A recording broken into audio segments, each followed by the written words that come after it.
Hey, salut à tous! Aujourd'hui, on se retrouve pour une vidéo de déballage d'une caméra espion. Haha!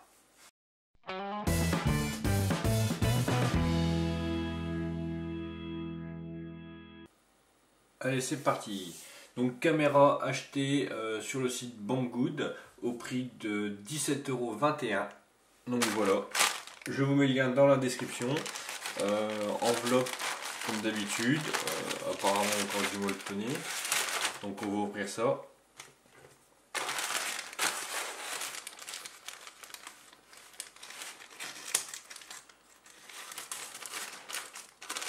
Donc reçu en 3 semaines, hein, comme d'habitude, pas de souci là-dessus.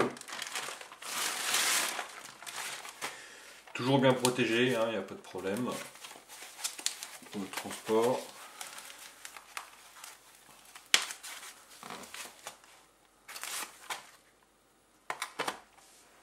Voilà, hop, je vous montre ça là. Donc caméra SQ8, donc qui filme en Full HD. Alors Full HD, attention, 15 images par seconde, qui filme en 720p en 30 images par seconde, avec une vision nocturne et qui peut aussi prendre des photos de 12 mégapixels. Elle peut accepter une carte micro SD en 32 Go maximum. Alors, donc voilà le carton de la caméra. On a donc la marque ici SQ8, un dessin donc qui marque bien Full HD. Derrière, on a donc les descriptions que je viens de vous dire. Donc on a 720p, Full HD, 30 images secondes.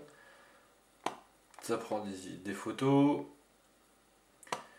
Donc batterie 200 mAh. Donc d'après eux, on peut filmer pendant 100 minutes.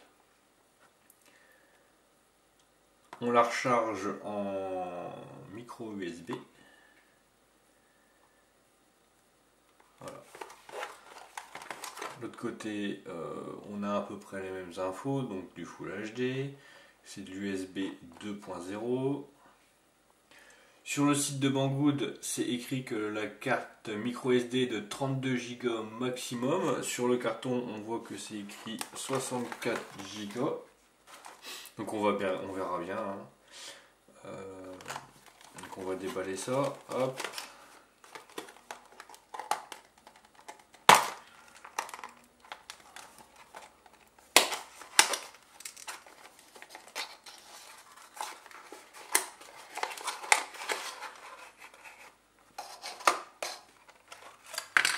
Alors, donc la caméra, on y regardera après. On a alors plusieurs supports. Une pince pour la pincer sur une chemise ou un t-shirt. Donc ça, à mon avis, ça va ensemble. Donc sûrement pour la fixer avec des vis à un mur. Et donc câble mini HDMI et prise classique avec un USB. Le manuel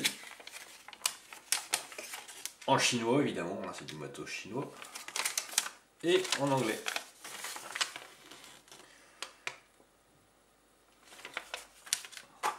Donc voilà la caméra, elle est vraiment toute petite, toute petite.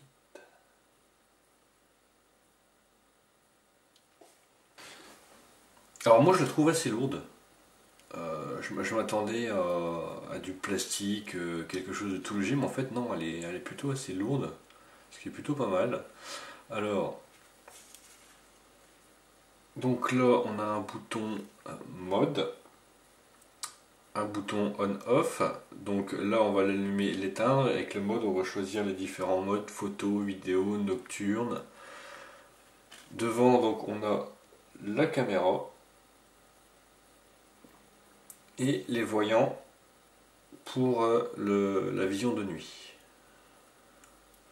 Là on a donc pour la micro SD et pour la sortie micro HDMI.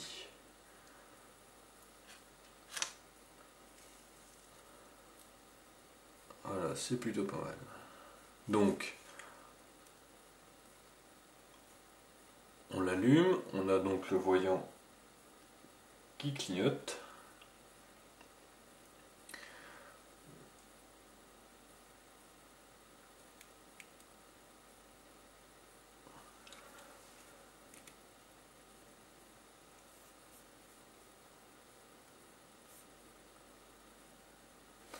Donc,